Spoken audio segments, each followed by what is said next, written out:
Hey,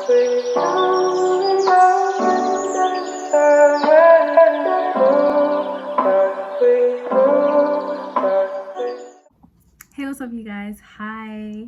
Today's video is going to be a little bit different. I look also a little bit different. Just experimenting with colors. I just feel terrible. I look terrible today.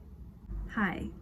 So today's video is going to be about a murder case. Let me be serious. This video, a murder case, is very BDSM related because basically that's what my channel has become. Today's case is the case of Elaine O'Hara and Graham. I think is how you say his surname is Dwyer. And yeah, it's a BDSM gone wrong case basically. And yeah, let's get into it. Like, I don't think there's a lot of, I mean there are a lot, but they're not very broadcasted like BDSM, like when it goes wrong and like how it can end up. So hopefully those of you that do practice BDSM will see this as kind of a, if you're not taking the right precautions, you'll see this kind of like, okay, maybe I should take more precautions when I'm doing stuff. Not that this is the case, because this case is racist, so I don't want anyone to be saying I'm taking it lightly, because I'm not. Let me give you a little bit of a background on Elaine O'Hara. I think it's Hera. I'm sorry if I got it wrong. The way it's spelled, I think it's Hera. O'Hara. Yeah, anyways, so Elaine, she was a she worked part-time in a news agent, and she was she worked in childcare as well. She was diagnosed with mental illness, so she was diagnosed with depression and borderline personality disorder. Research, it did say that she was hospitalized a few times because of her mental illness, so she did spend a lot of time, not a lot of time, but she did spend some time in psychiatric hospitals. So that just gives you a little insight on how Elaine's mind worked. So she did suffer from mental illness. Should have put that out there. That is the background.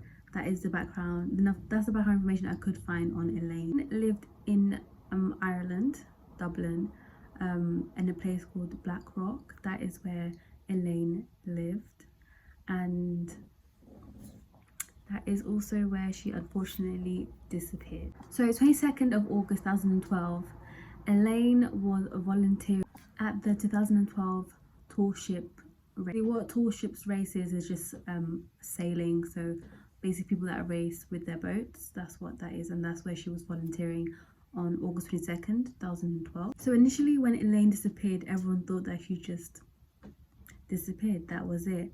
I mean, but it was kind of odd because she left her phone, she left her bag, she left her purse.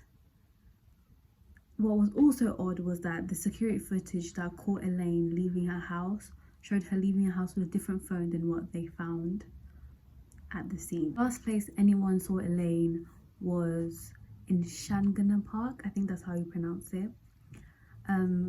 It's south of Shankill, I think that's how you also pronounce it. Sorry about my pronunciation in this video. So Elaine's mother she had passed away, so it was presumed that Elaine was going to the park, the cemetery where her mother was buried, to go visit her mother. A woman did hear someone crying at the cemetery who she presumed was O'Hara, but no one's completely sure because, I mean, she fit the description, but no one is 100% sure that it was O'Hara there crying at the cemetery. Right, the woman she saw kind of like O'Hara, but... So what I'm trying to say here is that no one could for sure say that if it was her or not, so yeah, it's not solid evidence. Was found nearby, I think it might have been by a bridge, or a cliff.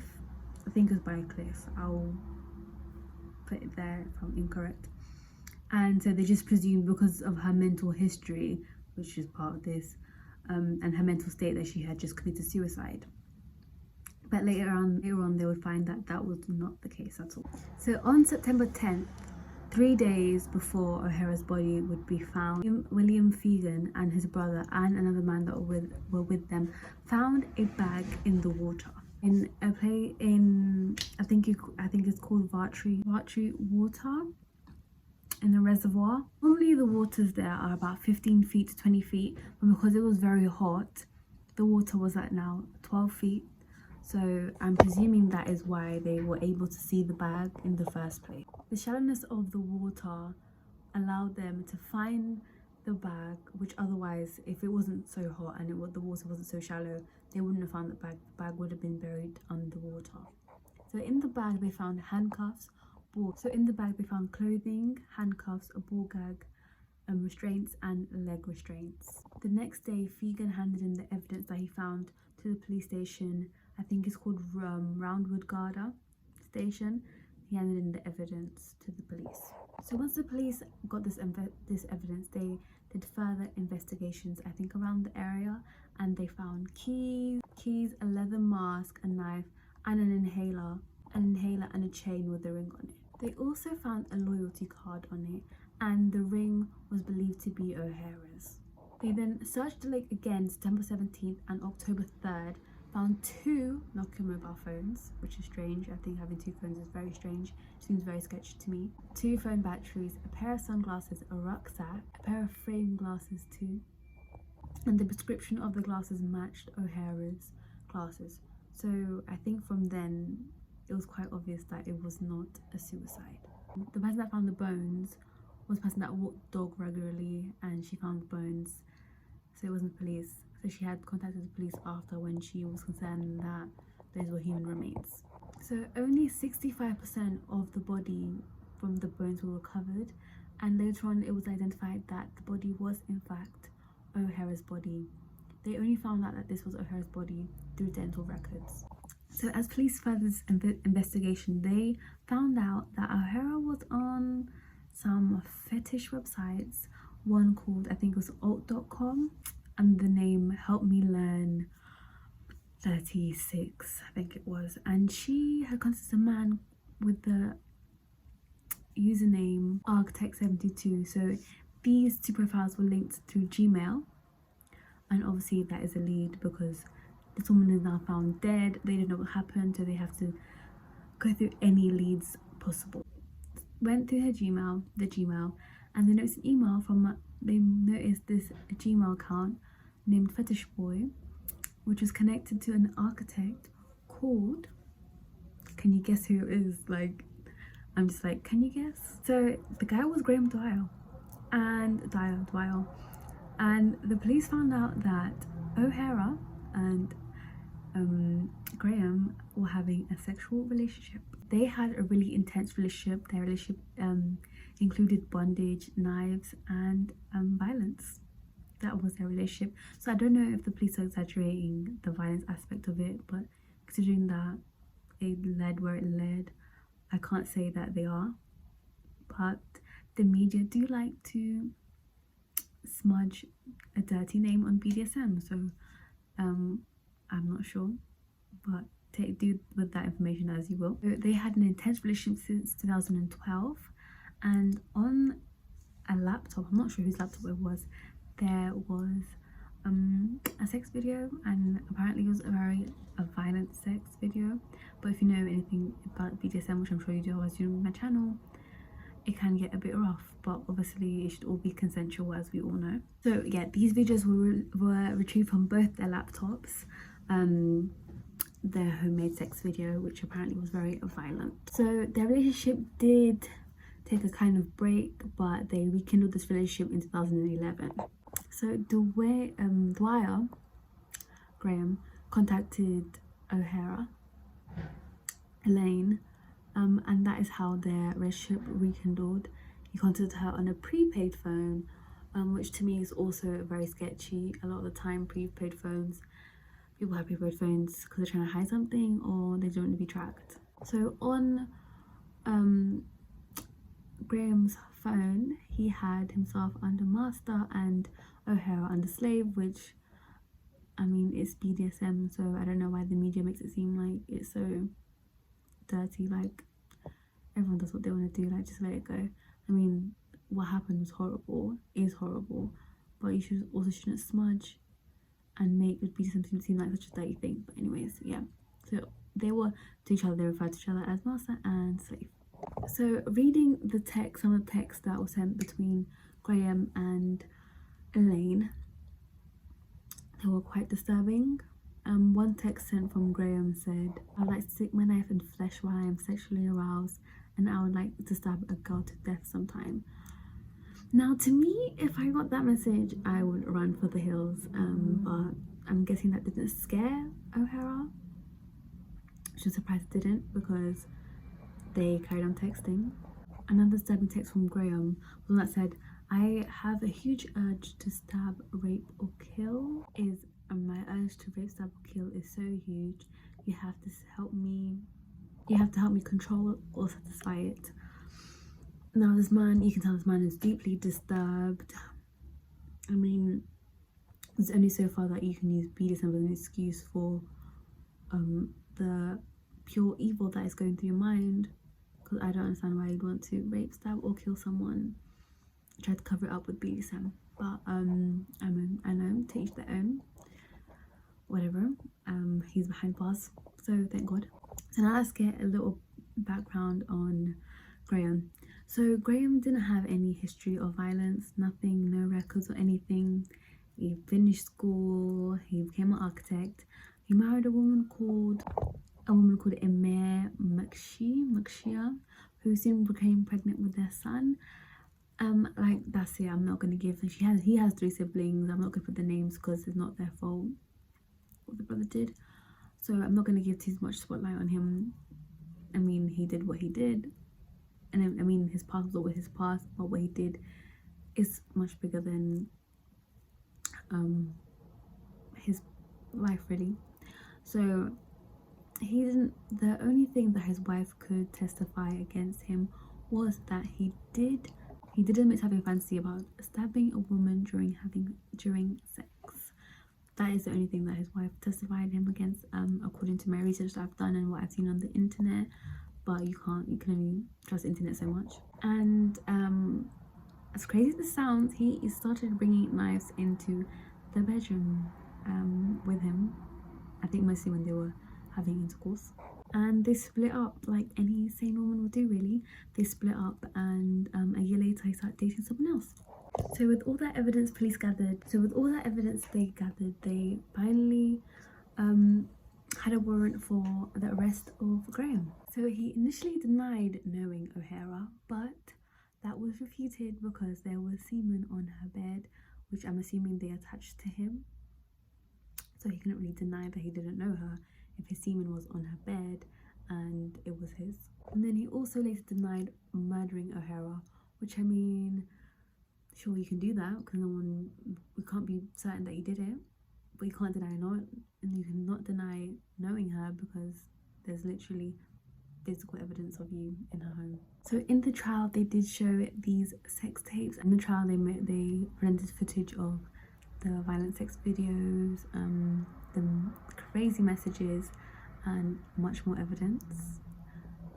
Obviously, the numerous messages that he threatened to stab and kill O'Hara, which to me is enough evidence. You're telling someone that you're gonna stab and kill them, and then they just die. So very strange. All the evidence pointing to him as the murderer.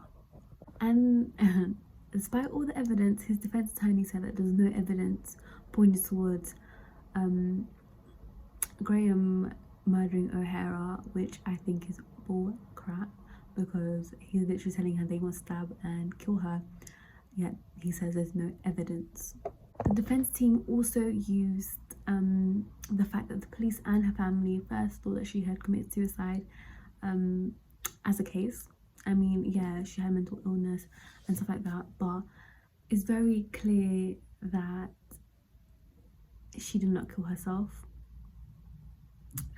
Everything points to a murder, semen in her bed. If you were about to kill yourself, I'm pretty sure you would either jump off a cliff and wouldn't be found by a pack of dogs, or you kill yourself in your own home, stuff like that. Make it sure like it's clear that it is a suicide and there's no foul play in it. Like, if you kill yourself, there wouldn't be any foul play, and no one would even think that it was a murder if you killed yourself and they looked at your body I mean, her bones were found by dogs. It was not a suicide. And the defense lawyer had the nerve to say that the threatening language that Graham used in his text was just a fantasy and nothing else, which, as we know, fantasies sometimes tend to turn into reality. The prosecutor said that Graham's clear texts were a clear plan that he was trying to get away with murder, which to me sounds pretty clear as well. Like he literally told her that he wanted to stab and kill women while aroused. I honestly think that he just used BDSM as a cover-up to get away with murder, because BDSM can be dangerous. So it seemed like a pretty good cover-up, but unfortunately he got found. And O'Hara repeatedly said that she did not want to be stabbed and she did not want to participate in any of the violent acts. So they could never say that the knife that they found there was consensual, because she had told him repeatedly that she did not want to participate in anything violent in that sense. She did not want to be stabbed. So the defense couldn't really say that that knife was there consensually. O'Hara had confessed that she just wanted a companionship, love, and ultimately a child. So she wanted a very romantic relationship, and obviously Graham was only out to stab, rape, and kill her. So Dwayne, knowing that O'Hara had recently left a psychiatric hospital, his plan was to lure her into the mountains, kill her, and hopefully get away with the fact that she had just left a psychiatric hospital and that it would be deemed a suicide, because obviously she had mental illness. But since they found all the mobile phones and it was clear that he was trying to hide them, it was very clear that the intent was murder and he was trying to cover up for himself. So on 27th of March, it was a unanimous vote, and Dwayne and Graham Dwyer was sentenced to life in imprisonment, which the judge it literally says 110% agreed with the verdict of the jury, and I agree too. This man was dangerous and callous, and he didn't care about O'Hara, and she deserved much better than that. And he thought just because she was mentally ill, he could get away with murdering her and carrying on his life. And to me, covering up with BDSM, I don't think that man was really into BDSM. I just think that he tried to use an interest that she had, and seeked her out, knowing that she was mentally ill, and lived a fantasy of murdering, stabbing, and raping a woman, which is absolutely disgusting. So I'm glad that he is living the rest of his life in prison. But anyways, thank you guys so much for watching. I hope you enjoyed this video. It was like, I liked it. I think it's better than my Ted Bundy one. Ted Bundy when I was so nervous. But this one I just kind of gave my opinions on it. And yeah, like, comment, subscribe, and tell me down below if you enjoyed this video and if you want to see more of videos like this. And thank you so much. So see you next time.